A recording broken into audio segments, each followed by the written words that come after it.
It is Saturday, March 13th. Welcome to the Early Edge, powered as always by SportsLine. I am the coach coming off a profitable Friday. 2 shows across both shows, 7 and 4, 5 and 2 in the AM, 2 and 2 in the PM. So we're feeling really good about our mojo as we head into a busy weekend. We're not doing 2 shows today, so we're giving you games in the afternoon and in the evening. But we're setting up for a huge week next week, so turn on those notifications because you just never know.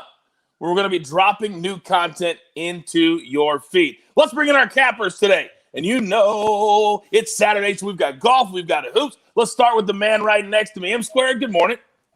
Good morning, Coach. Busy day in college basketball, a little NBA slate, and, of course, golf. Happy to be here. Good morning. Hell yeah. Speaking of golf, he is the man right there. He's the host of the First Cut Podcast. Rick Run Good on the Twitter. Rick G, what's up, man?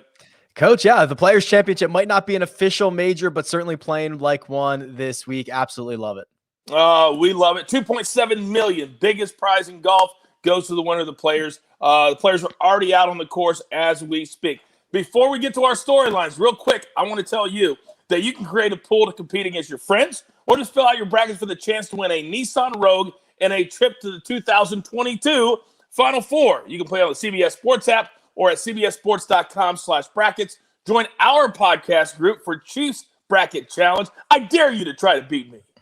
We've got a link right in the description for you, so don't miss out as we get to Selection Sunday tomorrow and head into March Madness on Tuesday now. Not Thursday, on Tuesday. Okay, let's get into our storylines that could affect the betting lines tonight. M-Squared, let's start with you. All right, we've got a busy day in the NBA in terms of injury news. The New York Knicks, Derrick Rose is still out. Elf Payton and Emmanuel Quickley both have popped up as questionable here. That's going to leave them very thin when it comes to ball handling tonight against Oklahoma City. Oklahoma City also is going to be without Shai Gilgeous-Alexander, Darius Blaisley. They just traded for Svi Mykhailiuk. He will not be available to play for them tonight. For the Brooklyn Nets, Blake Griffin will still not make his debut yet. Kevin Durant is also still out. Timothy Luwawu-Cabarrot is doubtful. For the Toronto Raptors, they're still dealing with the health protocols. Van Fleet, Siakam, OG Anunoby, Patrick McCaw, Malachi Flynn, all of those guys are still out. For the Sacramento Kings, Hassan Whiteside is still questionable. Looks like he's probably not going to play. And then perhaps the biggest news and something that I am very happy to see, Karis LeVert will be making his debut with the Indiana Pacers tonight against the Phoenix Suns.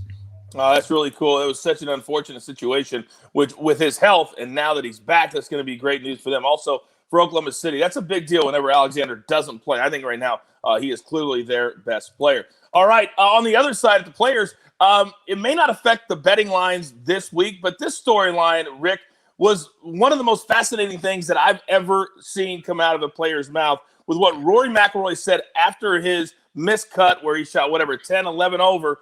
And he said the reason he's struggling is because he's been trying to chase what Bryson DeChambeau has been chasing, and it has affected his swing. What did you make of what Rory said yesterday? Yeah, the Bryson effect. Rory says he was doing some speed training. His swing got too flat. It got too rotational, and he's kind of lost that feel. And I think that this is kind of an interesting topic for all golfers. This is a reminder that these guys are human, and they can tinker, and they can mess with their swing. And for Rory Mcilroy, who is one of the most transparent golfers that we have on the PGA Tour, for him to come out and tell us he's because he was trying to chase Bryson DeChambeau is incredible. And Coach, I'm sure he's not the only one. And guys are kind of in this struggle right now, trying to figure out should they try to be longer and how that might impact their game. It's fascinating stuff, and to hear it come from a top player like Rory Mcilroy was shocking and almost a tip of the cap to him for being as transparent as he is. No question about that. Shocking is a great word. And I also wondered how Bryson must feel when he hears this coming out of arguably, one of the top 5 stars on the PGA Tour. Incredible stuff yesterday. All right, let's get to our picks for today. We're going to start, as always, with our SportsLine plays of the day. We're going back to the NHL. Flyers -120 over the Capitals. Now, the numbers say don't play the Flyers. 1-2 in their past 3 games, losing twice to the Capitals. But when you look a little deeper, you can see that the Capitals are getting outshot tremendously. The Flyers are outshooting everybody they play against significantly. So take the Flyers. You're only laying 20 cents tonight against the Capitals. That's a 7 Eastern drop to puck. And then also, we're going to the NBA. A graded A play at SportsLine. The Blazers -4.5 against the Timberwolves. Yes, Minnesota just blew out the Pelicans, but the Pelicans play no defense, and the Blazers are now starting to make a playoff push. Take them only laying 4.5 against the worst team, I think, in the NBA. Okay, M Squared, you're up. You know the drill. Give it to me. All right, Coach, we've got 3 plays today as Chief almost knocks over the camera. We've got Michigan -6.5 against Ohio State today. So this game, you might see some potentially shocking news for Michigan. I expect Livers to be ruled out for this game and potentially the rest of the season. It's not on the injury report necessarily yet. Only played 15 minutes yesterday. That's kind of the rumor. If that happens, and you think that happens, this line might move from 6.5 to 5.5.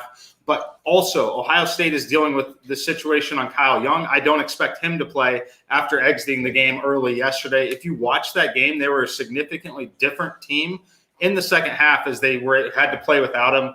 Michigan is the better team here still. I make them -7.7 in my simulations. Not too worried about the Livers situation if he does not play, which I, again, don't think that he will. But keep an eye on that. Watch for it. I do think we could see that line drop a little bit if that is indeed true. But something that I'm keeping my eye on. I already locked it in at -6.5 myself personally. Second game, Tennessee +4.5 against Alabama. Love this matchup in the SEC. It's right here in Nashville. So this line opened at -2.5 for Alabama. I think that number was appropriate as my simulations make Alabama -2.3. But we've seen some pretty big inflation here after that massive Alabama blowout victory yesterday. I'm comfortable throwing that game out for Mississippi State as they just off to an incredibly poor shooting start there and really just kind of gave up in that game. So I don't think that game was truly indicative of where those two teams are. So give me Tennessee +4.5. And then my final game, Iowa +4. I like Iowa in this spot quite a bit. So last night, they got the victory, right? Wieskamp ended up playing. They got the victory, covered the spread. They did that while shooting 2 of 20 from 3. That is not going to happen again from this Iowa team. We expect that number to regress at least to around 32, 33%. So look for Iowa to be the team that you should be betting on here. I make them only +0.2 in the simulations. I think this game really honestly is a pick 'em here. I think they probably end up winning this game outright, frankly, but I'm taking +4. All right, and that is officially Chiefs Dog of the Day, the Iowa Hawkeyes. A little tip to the cap. So many incredible nuggets right there. It pays to watch. It also pays to pay attention to win the game's tip. And the golf is on the course as we speak. The 2 plays you're getting ready to get, 12:35 and 1:10 Eastern time. But get them in when Rick G tells you. Rick, what do we got today? Yeah, here we go. Saturday and Sunday on the PGA Tour. These are the most profitable days, the most exploitable for books because guys are just paired with guys that are at the same score, not necessarily how they got there. So I'm going with Patton Kizzire +100 over Taylor Gooch. Kizzire is 3rd in strokes gained approach over the first 2 days of this event. And even more importantly, he's playing the par 5s at even par. It's tough to be as low as he is while not taking advantage of the easiest holes on the course. It's a really good sign that he's playing well on the par 4s and the par 3s, which are typically more difficult. That's the one that goes off at 1:10 p.m. Eastern time. And then Jason Day -105 over Corey Connors. I can't believe I'm even going to say this, but Corey Connors continues to ride a hot putter. If you know anything about Corey Connors, that is certainly not his MO, but it's Jason Day who leads this field in strokes gained off the tee. He's 7th in strokes gained from tee to green. He is a past champion. A lot of great vibes here at TPC Sawgrass. That's the 12:35 p.m. Eastern time matchup. And then if you really need to sprinkle, on a winner, I think the guy is Bryson DeChambeau. He's 6-1.